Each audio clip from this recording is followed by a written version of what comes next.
Such is the lack of personal protective clothing for medics in Britain. Private businesses are now supplying emergency cover. Bella Goncharovitz is a dressmaker.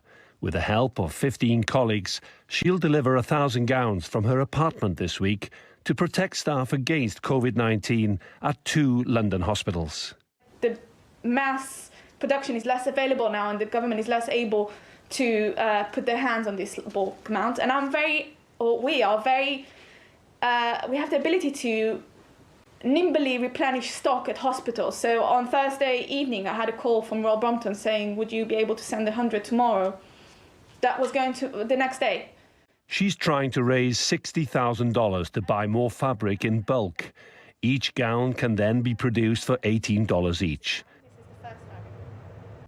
After 6 weeks of lockdown in Britain, there are calls for an investigation into the lack of widespread testing against coronavirus and the lack of PPE clothing to protect those treating patients. We also need to know why manufacturers and suppliers here in the UK have not had a response when they've tried to contact the NHS.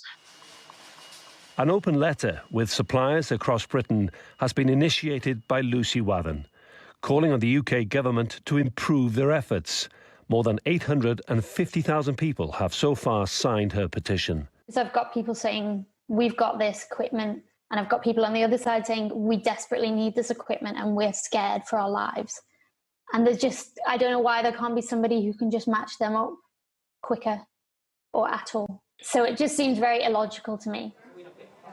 Last month, the British Medical Association warned that healthy staff are putting their lives at risk without enough PPE as they treat COVID-19 patients.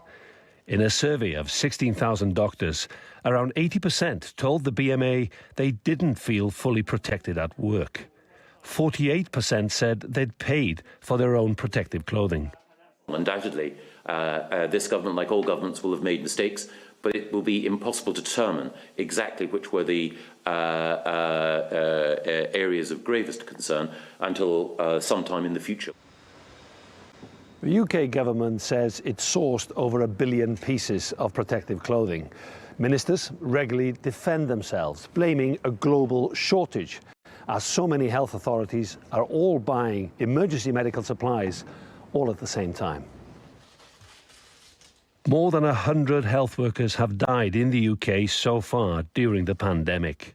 It's great to be able to help in this way, especially that each gown that I provide might be protecting a doctor from potentially, a fatal infection. Tailors and designers stitching gowns to save lives. Iolo Dafydd, TRT World, London.